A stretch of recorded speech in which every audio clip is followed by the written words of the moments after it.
You're listening to the Business Brain Food Podcast. This is episode 131.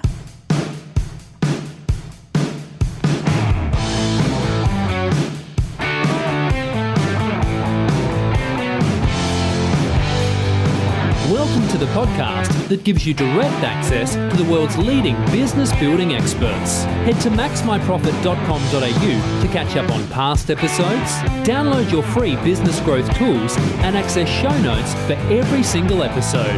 Now here's your host, Ben Futrell. Well, g'day and welcome back to another episode of Business Brain Food. This, my friend, is the podcast that's 100% devoted to taking you and your business to the next level. And the good news is, doesn't matter whether you're brand new to this business thing, so maybe you're just scratching that entrepreneurial itch, or maybe like myself and you've been in business for a long, long time and you've got the scars and the wounds to prove it. No matter what, there's always something new we can do to take a business to the next level. Today is absolutely no different at all. Feeling a little bit silly today, but that's okay. Having a good time. All right, today's show, we got Brittany Becher coming on the show, and Brittany is going to talk to you about how to scale your service-based business. Now, I think it doesn't matter what sort of business you're in, you're going to love this episode. Why?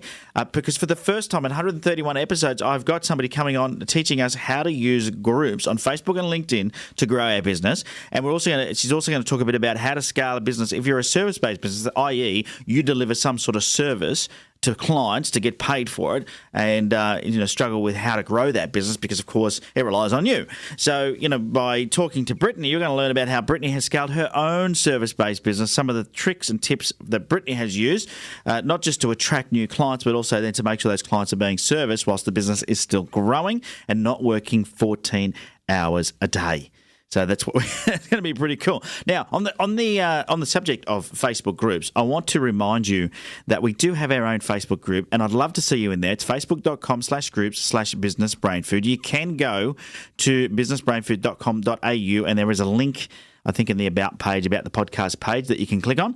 And I'm getting the team to put a link on the front page. So go to businessbrainfood.com.au. Now, this is a brand new website that has just been launched in the last few weeks because the Business Brain Food podcast used to live on another website. So hopefully we haven't affected the feed, the Business Brain Food audio feed coming through the iTunes podcast player or the Stitcher app or any of those too much, but I hear that it can have an effect. So hopefully we haven't. And I apologise if you may have missed an episode or getting notified, but please head to businessbrainfood.com.au. Everything is there. But in addition to that, of course, you should be able to still find us in iTunes and the Stitcher app, and everything should be hunky-dory. Nice Aussie saying there for you. But yeah, so brand new website, go across to there and you can join the Facebook group. You can check out everything that is Business Brain Food. All the past episodes are there, all the show notes. We have got this amazing podcast player on the site that's real easy to use. So if you listen to the podcast in the office, then you can use that podcast player and it gives you all the show notes, and episode after episode just rolls through. So you can continue listening, businessbrainfood.com.au. Alrighty, so as I said today, Brittany Becher is the co-founder of Scoop Industries, a company focused on growing your service business with simple strategies for sustainable success. She spent the last decade working behind the scenes in businesses from seven-figure online businesses to Fortune 500 companies, and truly knows what it takes to be successful in the services space. She grew her own business to over $200,000 a year in less than 2 years, all from services. Now she works with other service business owners to help them do the same. So she's been teaching other service businesses how to grow and scale. And I'm sure her business is now bigger than that. She's employing people. But that was in the beginning. That's what she was able to do.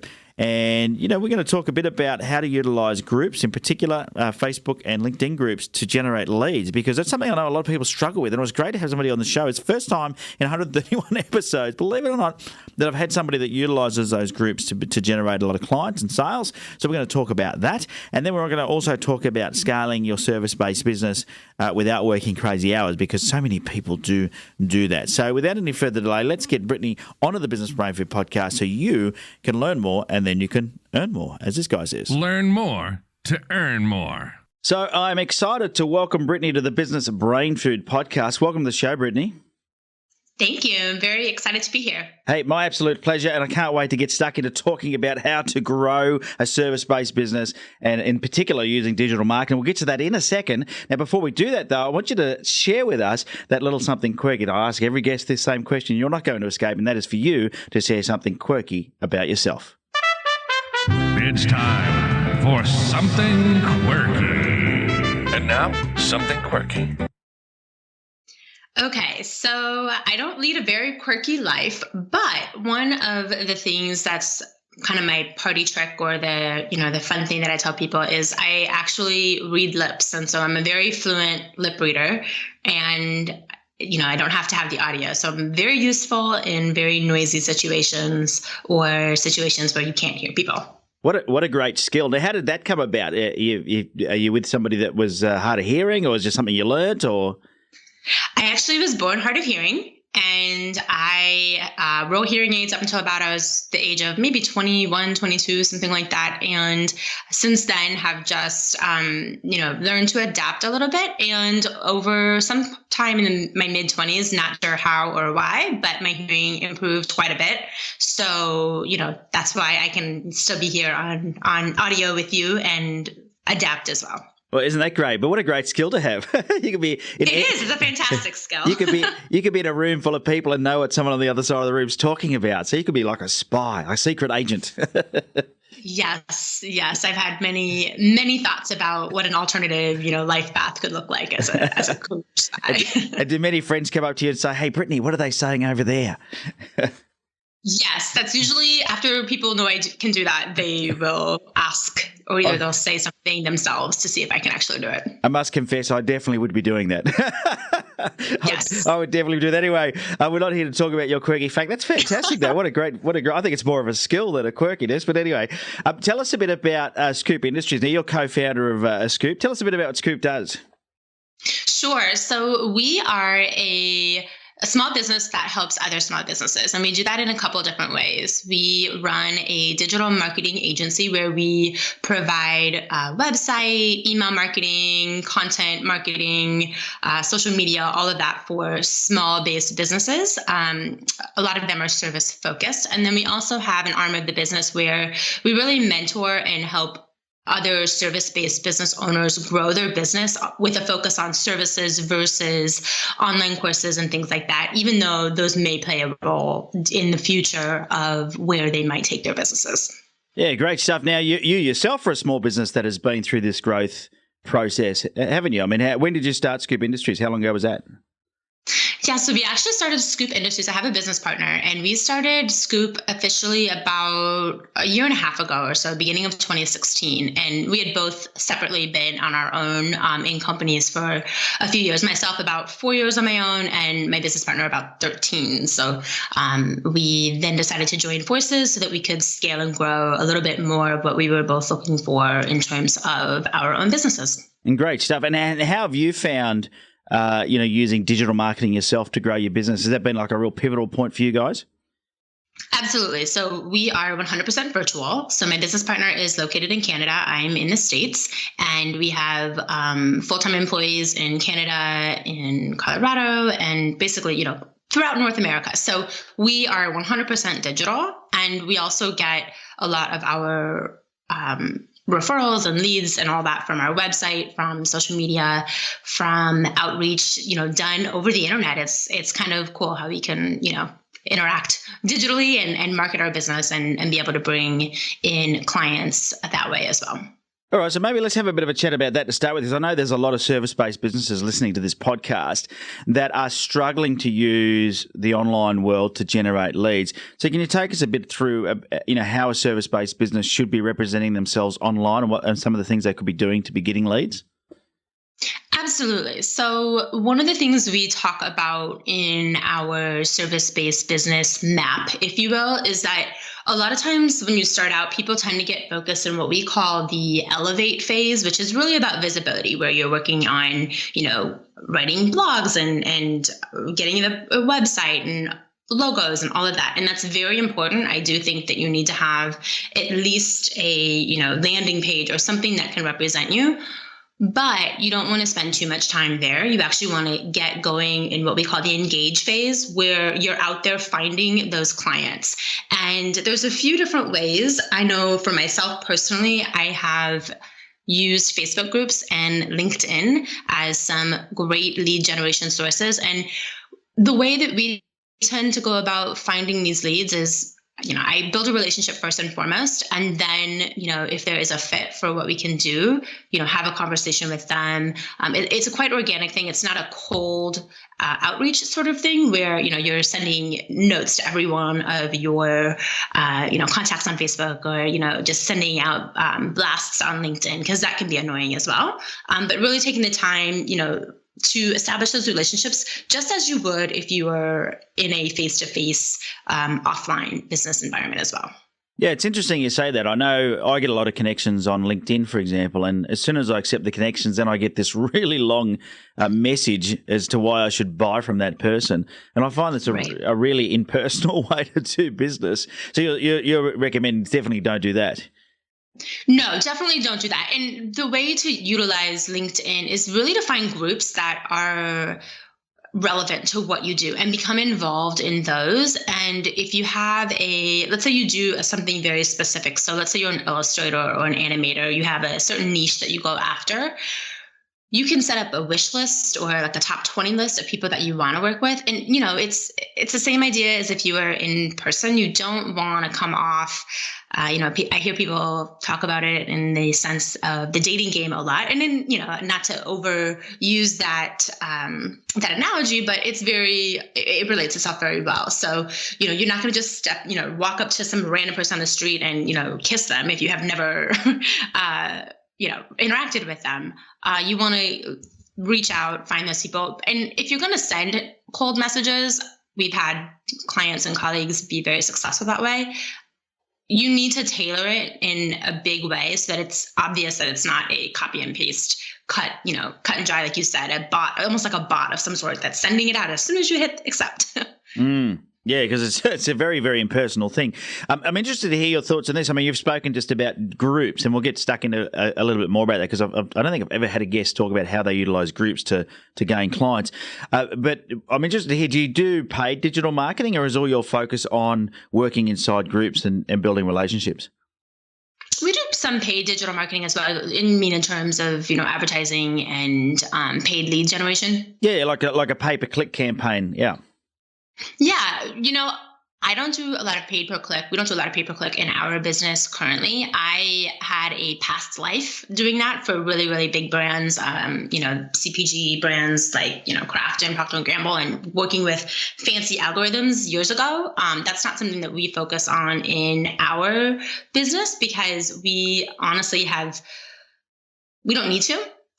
From the digital agency aspect side of things. So we really work on cultivating relationships, lots of referrals, and, growing the business that way. We have a lot of repeat clients that come back, time and time again, or stick with us for a really long time.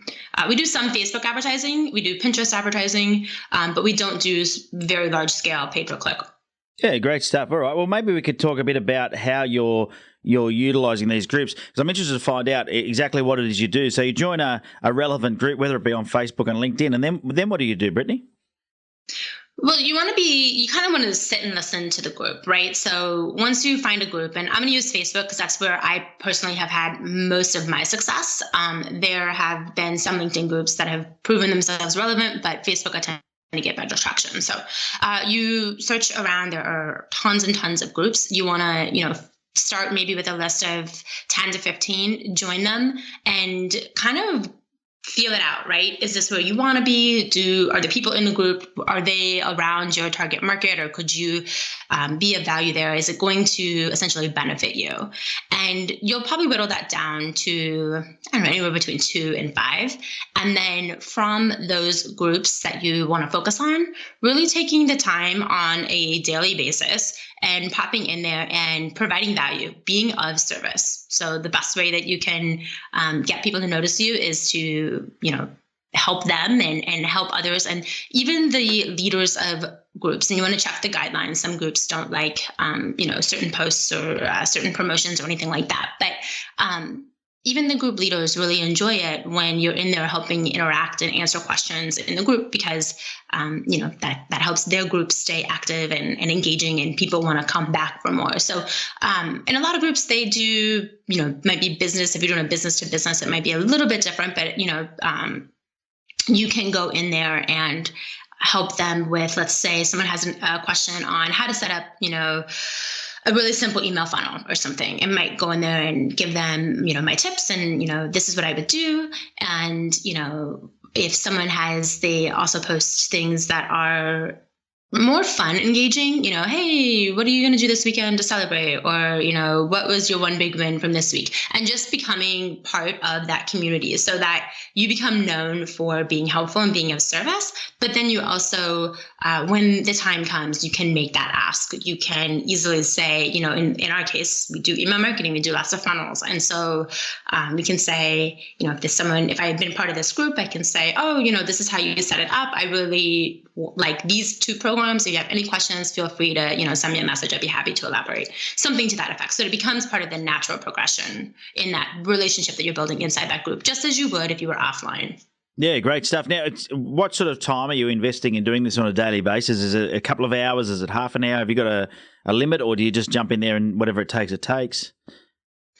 It really depends. So this is something you want to get in the habit with, because what happens a lot of times, especially with service-based business owners, is it's that kind of feast or famine cycle, right? So you have a lot of work and you're so busy, so you're not doing anything to outreach and nurture and build those leads and get people coming in. But then once those projects dry up, or a retainer client transitions off, you're left scrambling a little bit, and you're like, oh no, I've got to go find some clients, and then you start to kind of go into that mode. So I like to say, give it 15 to 30 minutes a day, if that. You can do a little bit in the morning, a little bit in the afternoon, whatever is, comfortable for you or works with your schedule. You might find certain groups are more active at different times as well.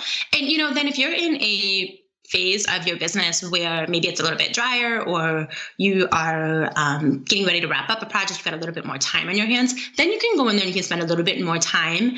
The key here, though, is to actually make sure that it is really actionable time, especially if you're on Facebook. It's so easy to get distracted by the news feed, or, somebody's, funny pictures from the weekend, or cat videos, whatever it might be. So staying really focused and disciplined that you're doing those things when you go in there. One thing I like to do when I go into groups is leave what we call breadcrumbs.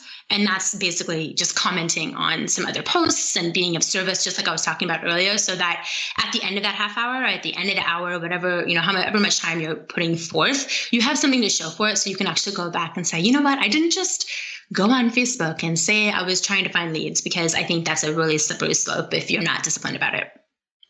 Yeah, and so, you call this breadcrumbs, so it's commenting on other people's posts. So if are you typically starting a new thread inside a group, or are you just helping people that are asking questions like, I need help, I'm setting up an email funnel, how do I do that?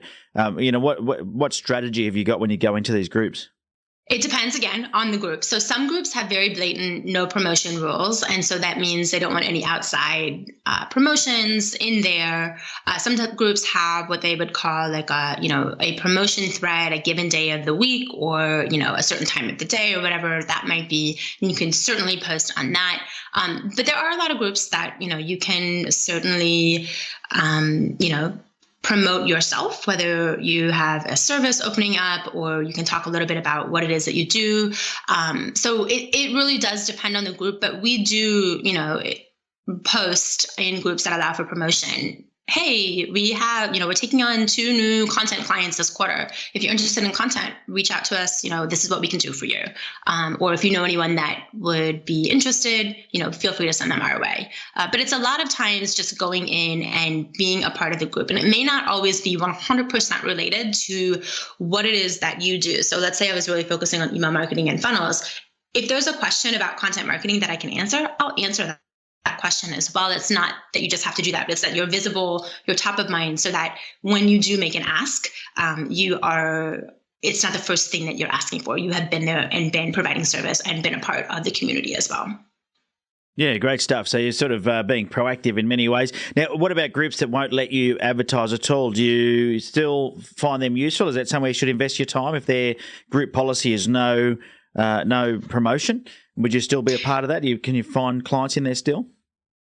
You can still find clients in groups like that. It would depend a lot on the audience. If the audience was a really great fit, especially if you're in a niche market and that's a great, pool, it can also be just wonderful customer research, listening to how they talk, what they're talking about, what the problems are that they face. There's a lot of insight that can be gained from what people are saying, what they're complaining about, what they're celebrating, what they're struggling with. So I wouldn't necessarily write it off entirely, but I will say, give yourself permission to abandon a strategy if it's not working. I think that's really important, especially in smaller businesses. You can pivot as fast as you need to, and don't hang on to something because you think it's supposed to work or because so-and-so said it works. If you try a given group for, 30 days and you're not seeing any net benefit out of your 15 minutes a day, then you know what? Cut it loose and move on to the next thing. Yeah, great advice. Always that saying that says winners never quit and quitters never win. I don't think that applies to business. Oh no, you got to be ready. You got to be willing to pivot fast, I think. Yeah, you got to be willing to quit something that's not working. Definitely. Now, you mentioned before that Facebook is much better for you than LinkedIn, which was actually I think is going to surprise a lot of people, because the feedback I get is a lot of people go, "Hey, but my clients aren't on Facebook." Yeah, the reality is there's billions of people on Facebook. So why have you found that, and why do you think that is the case? For our business specifically, a lot of our target market, especially for our service business mentoring, they tend to hang out a lot on Facebook. There are a lot of groups geared towards, freelancers and service providers, designers, creatives, people that are looking, especially, solopreneurs or people that have a very small team where, they are working remotely. They're working from their office. They're working from the road. They're, working wherever they have an internet connection, and they therefore are looking for some kind of community as well. So I really do believe that there is a place for a lot of businesses, especially small businesses, to find their target market in Facebook groups or on Facebook for sure. Yeah. And it's everyone's on Facebook. So the difference is they may not be in the business mindset on Facebook. So we've got to figure out a way, to appeal to them if, they are maybe primarily on LinkedIn from a business perspective, doing networking on LinkedIn. If you're going to try to go after that network on Facebook, it's probably going to be a lot different. And in fact, for certain markets, LinkedIn works way better. Absolutely. I would say that 100%. Yeah. Now, you've helped a lot of clients use these two strategies, whether it be LinkedIn or Facebook. What are some of the results that you've seen? Give us maybe a case study or two of how someone has decided to use this as a strategy to get more clients, and that's worked really well. Yeah, so we had a client who was using LinkedIn as a way to find qualified leads in her market. So has a very niche business doing a very specific type of video animation. So if you think about like super technical stuff that needs explanations, whether it's like medical devices or some kind of like IT technology, something like that, where they create videos that help explain this to not necessarily the layperson, but the manager that's going to buy it, not necessarily the analyst or the scientist that's going to use it. So that's a very B2B environment, and that is not the kind of business that she is finding on Facebook. But LinkedIn has been really successful for her, and in a couple of different ways. So there's a group that she's in, and she's been able to integrate and become a well-known entity in that field. But she's also been able to use the power of connections in LinkedIn. So looking at people that are connections of connections. So, and this goes back to creating kind of like a wish list that maybe you want to go after, or you want to, say, hey, these 20 people, I would love to work with them in the next year. And figuring out, okay, how do I, it's like that 6 degrees of Kevin Bacon game, how do I find how I'm most connected to this person?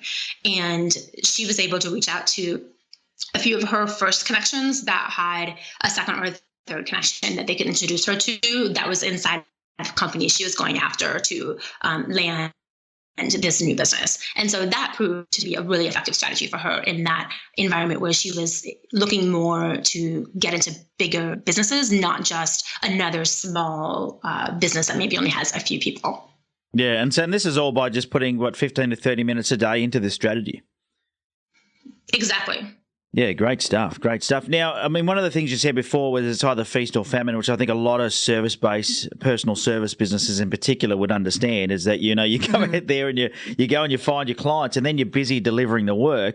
What's your advice to business owners that want to scale their business up that are in that situation where it's that feast or famine? I mean, you've managed to build a business where you're both located in different countries and you've got remote staff. So tell us a bit about how a service-based business can successfully scale. Sure. So I think the first thing you have to answer is, where do you want this business to go? So do you want to stay relatively small in terms of people, personnel, size, lifestyle, whatever it is? So really coming to terms with what that is. And I say that because there are so many, inspirational and aspirational types of messages out there. And, the reality is not everyone wants to have $1 million business. Not everyone wants to have a multiple six-figure business, right? So really figuring out what it is that you want as your goal. And then figuring out how where you want to go in the, I would say, next year to 2 years or so. And if you're I'm going to talk to the solo business owner, because that's a lot of people that we work with, helping them in that personal services industry, as you were mentioning. But if you are by yourself or maybe you have an assistant or maybe someone part-time, you can scale that business to about $250,000 without having to hire people, if you are willing to optimize, systematize, and get really clear on growing the business. And my business partner and I have both actually done that separately, on our own, and we're able to grow businesses quite large for the amount of overhead and lack of staff that were on the teams. So getting really clear on that, I think, is just the first step, so that you know what it is that you're aiming for. That's not new, but I think it's worth repeating because that will impact how you scale. I love using people to scale. We talk about, we are a small company, but we do have a team. We have full-time employees. We really do have people that are focused on just implementation and execution, people focused on strategy. Myself and my business partner focus a lot on business development, but we're still doing client work as well. And even when we were not at a team level where we had people that we could help or could have help with the implementation, being able to set aside time, just like I was talking about, if you're going to set aside time to go into a Facebook group, wonderful. But setting aside time to really focus on always doing that sort of engage phase that I was talking about, engaging prospective clients and just being really visible. So we've used Contactually. I don't know if you've ever used that tool before, but it's like a CRM that helps you load it up. It kind of syncs with your email, and it reminds you, how long has it been since you followed up with this prospective client? Sending them a quick message. Just like you're spending time, maybe in Facebook groups, spending time once a week or a few times a week, just sending notes to people, whether it's past clients, prospective clients, people that were interested but maybe didn't say yes right at that time. Just really staying top of mind of those people, and not, during the feast cycles, not forgetting about the fact that, in 3 months or 6 months, it could very well become a famine. And how do we keep it so that it's nice and steady? Yeah, great. So what's the name of that tool again? Sorry. Sure. It's called Contactually. So like contact and actually. Yeah. Contactually. And that's one of the tools you recommend to use, is it?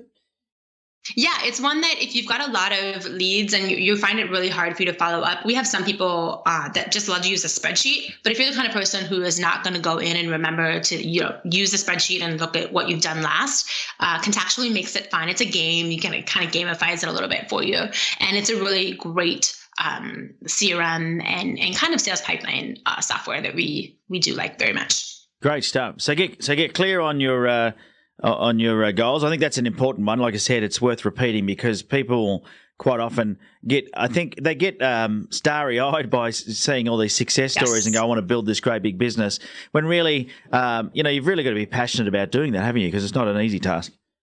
Yes. And by the way, just because you read it on the internet, it's not true. Right? Oh, really? Really? Yeah. I mean, I think that, every industry is a little bit different, but I do think because right now, at least over here in the States, entrepreneurship is a very trendy thing to be doing and, having your own business. And, we only see what people want to post, whether that's on Instagram or Facebook or whatever's channel that you're on. So that's why I do say that, because I think it's important to stay focused in reality there versus, unrealistic pipe dreams that are, based on someone else's dream and not yours. Yeah. Now, how about scaling up with team? I mean, you mentioned you've got some team. Yes. Tell us a bit about how you've managed to do that from a remote location.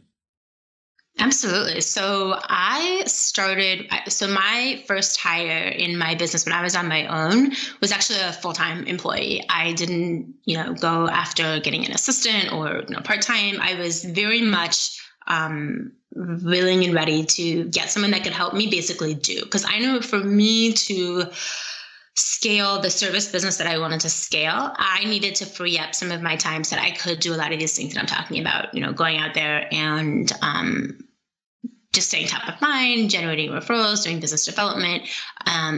So I found someone who I was able to bring into the company. And actually the person I brought in as our first hire was someone that I had worked with offline. And, I do like that a lot. I do tell people, don't overlook the people that are in your, real people network, because a lot of times you can judge character, skill set, personality a lot better with someone that you actually know in person versus, online sometimes, right? I mean, we've got video chat and all of that makes it really wonderful, but, being able to vet that person in some way is absolutely vital. And so that was the first hire that I did. And it was super daunting and super crazy. And I look back and I think, wow, that was quite the undertaking to take on. It was quite the risk, but also in my head, I knew it wasn't a risk, because instead of hiring someone to help me manage my internal operations, I was hiring someone that was going to be, 90% billable. So I knew at the end of the couple of weeks or the end of the month, that salary for her was going to be covered so long as, the clients were coming in, and that was my job. I was bringing the clients in, and that was something that I felt super comfortable in. That was not even a question that those services couldn't be out there for, everybody's trying to get more time, right? And so you just have to get in front of the people that need you to do something for them that save some time. Yeah, interesting to hear your take on this too, because if you think about that feast or famine thing, I can imagine you kick off your business, the first thing you got to do is go and get some customers. So you go out there and you market yourself, you join these groups, you let people know you're there, you bring a few clients on and you get busy, and then you stop the marketing. But what I'm hearing is you actually brought somebody in to help with the delivery, which enabled you to keep marketing and keep doing the sales. Yes, and that was well over a year in. So I was certainly doing all of it for a while. And I think, that's part of the reality of having a business. There are going to be periods of time where you're putting in a lot of hours and, you're kind of laying the foundation for what you want to build. And I knew that was going to be, probably less than 24 months that I would have to be doing a lot of it myself. And I knew that the extra time that I would put in generating, those leads and keeping those referrals on top of mind and those relationships fresh, I knew that would help foster the growth of the company down the line, right? So it's really looking beyond the current feast or famine cycle and, where do I want this business to go? The work I do now on that side, beyond, just put in, 8, 9, 10 hours doing client deliverable work, put in another 30 minutes and, connect with some people, make yourself known and visible, and it's going to pay off in the long run, even though it seems a bit daunting at the time. But yes, I knew by outsourcing some of the delivery, I was going to be be able to free up more of that time and not have to continue working, 12, 14-hour days forever, because that's not something that I enjoy. I don't think too many people do. Some people do, but I'll do it when it's necessary, but it's not where I want to spend all my time. I got other things. Yeah. Now, where would your business be at if you didn't hire that other person? Have you ever sat and thought about, what would my business look like? Would it have stunted in growth? Would you be doing 14 hours a day? What do you think would have happened? I think I would have stayed doing, 12, 14-hour days. And quite frankly, I don't think the business would be around right now, because I think I would have burned myself out. I don't think I would have. I don't like to say no, especially when people want to give you money. And so I probably would have just kept taking stuff on and kept taking stuff on, and probably, burnt out a little bit. Or I would have had to say, okay, if I really do want to just be my own, the only person in my company, I don't want to manage people, I'm not a fan of managing people, then I would have to come to terms with, okay, I also can't work 14 hours a day forever. I've got to have a life. My husband has to see me every once in a while. And so, I have to realize that my cap is at, 200,000 or 150,000 or whatever it was that I felt I could, garner based on what the market for the audience that I serve was willing to pay. Yeah. Now, one of the things you mentioned there is working long days. And a lot of small business owners are doing that for a variance of reasons, whether they're servicing their clients or they're just taking too much on or saying yes to everything, as you were saying, because you don't like to say no. What, have you got any tips for business owners listening that are in that, stuck in that particular rut right now where they're working too many hours and maybe they don't know how to say no, or they're not systemizing the business? What would your advice be to somebody who's flat out in a service-based business? What can they do to be more productive? Oh, I love productivity. But before I share that tip, I am going to say it goes back to that goal, right? So if you're doing the long hours, I think you have to kind of step back and say, okay, for what? Like, what am I doing this for? What is my end goal? And if your end goal is, okay, I'm putting in these hours because, then in, 6 months, I'm going to make a hire, or I'm going to get to a point where, I land this really big client and, they're going to have a, 12-month or, contract or something where it's going to help lift the load a bit. If that's the season that your business truly is in, then, you've got to kind of give yourself a little pep talk and say, okay, like this is where we're going to go. But if you can't see the end in sight there, then you really need to, probably optimize a bit of your time, and then maybe just have a little bit of a reality check. So beyond the reality check and beyond the, working hard in that particular season just to get to a certain point that you're trying to get to, from a time management standpoint, I'm a huge fan of planning, and there is some statistic, and the exact numbers are failing me right now. But the idea is that for every minute of time you put in planning, you save 10 minutes in execution. And having put that into practice myself over the last, however many years, that is 100% true and valid. So doing some planning, whether it's Friday evening, Sunday evening, you can do it Monday morning, but I find sometimes Monday morning is already hectic enough, especially if you work with clients. That tends to be the moment that everyone gets online and has questions and all of that.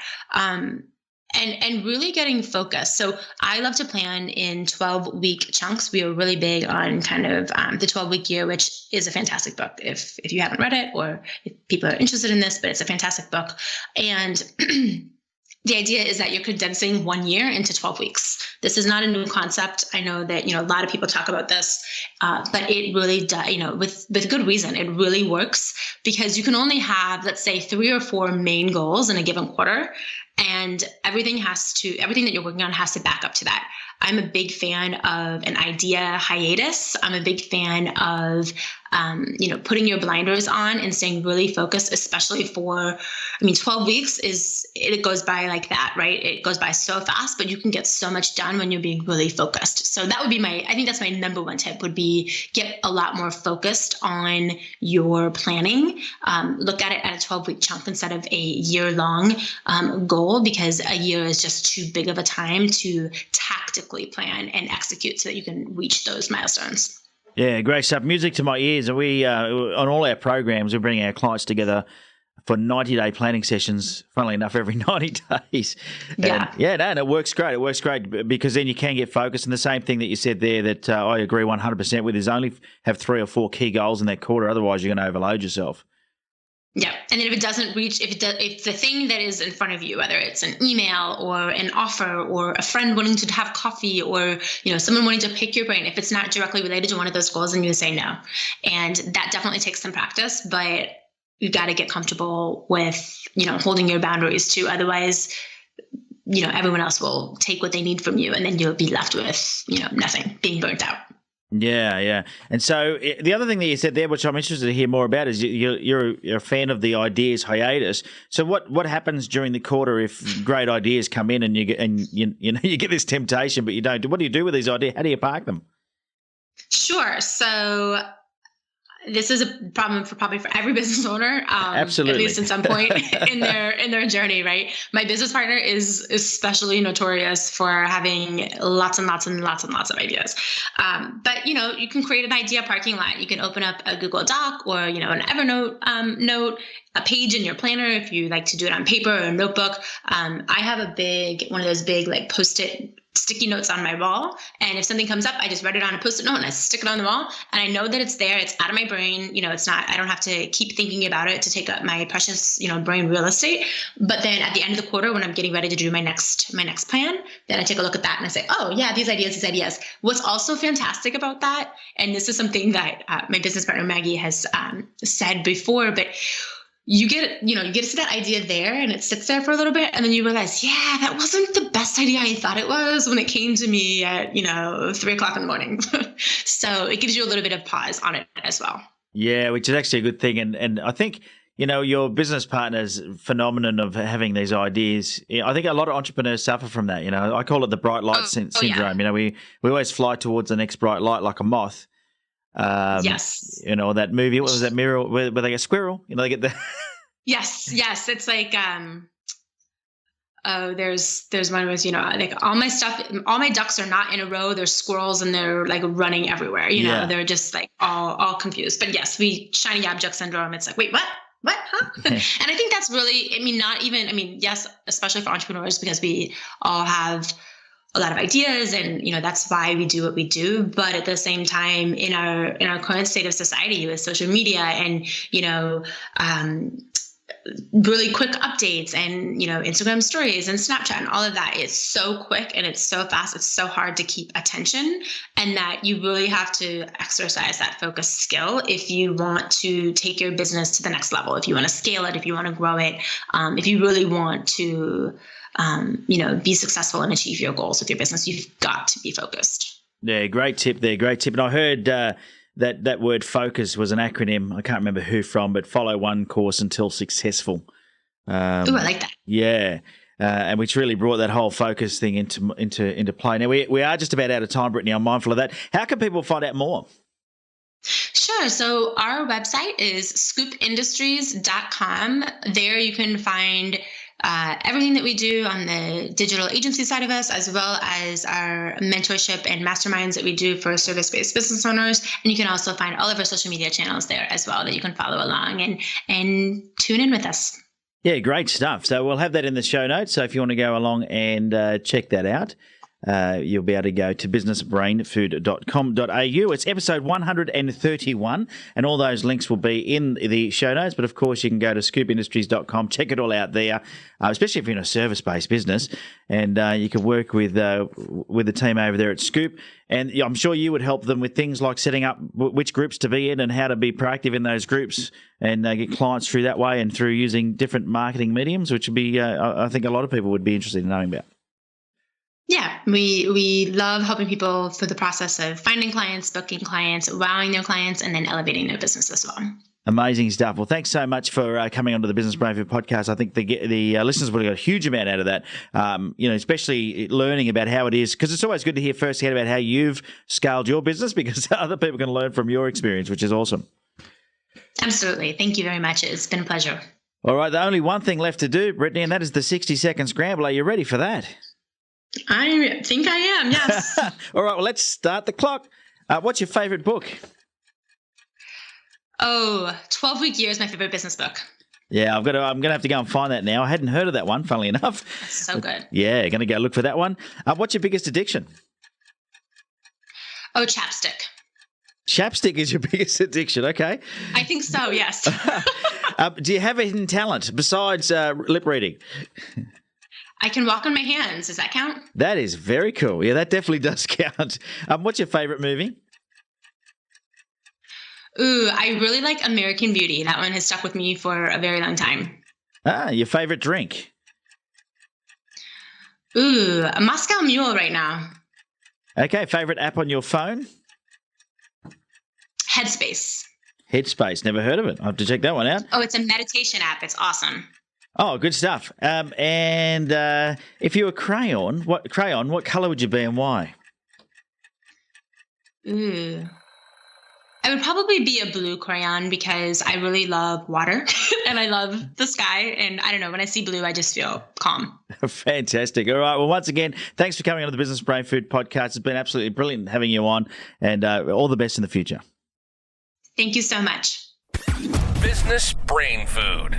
Well, I'm sure you'll agree that was a pretty powerful interview, jam-packed with tips and strategies to help you take your business to the next level, which is what this entire podcast is all about. 131 episodes of golden nuggets to help you grow your business.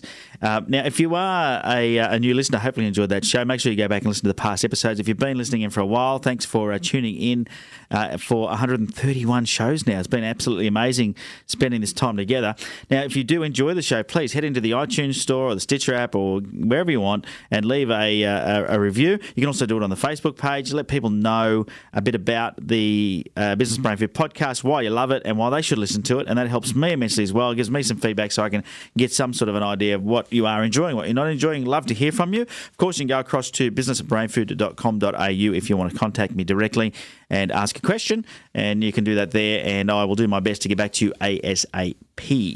Alrighty, a bit of housekeeping to do, a couple of more things just to mention. Once again, I think I mentioned at the top of the show, head across to facebook.com/groups/businessbrainfood, join the Business Brain Food group, jump in there. Considering we're talking about groups today, more than happy for you to jump in there and be helpful. No promotion direct through the group when you join up, just blatantly promoting, but I do give you the opportunity to do things like share your own Facebook page, etc. So there is an opportunity for you to network, mingle, and help other business owners. We're having a jolly good old time in there, talking all things business, and you're missing out. So Business Brain Food group on Facebook, go and find it. Now, there is a Business Brain Food page and a group. Make sure you join the group, and that way you can join the conversation. All right, well, that's pretty much it for this week's show. Once again, thanks for tuning in. It's been an absolute pleasure bringing you the show. It was so good of Brittany to jump on.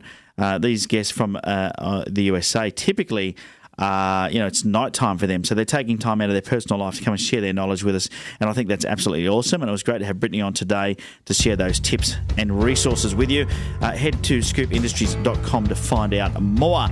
Alrighty, until next week, have a very profitable day.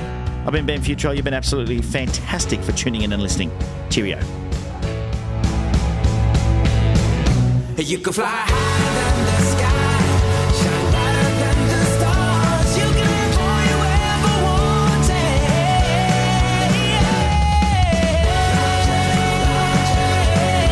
wanted. The Business Brain Food podcast is brought to you by MaxMyProfit.com.au, helping you outdo, outshine, and outclass your competition. MaxMyProfit.com.au for your free business plan template.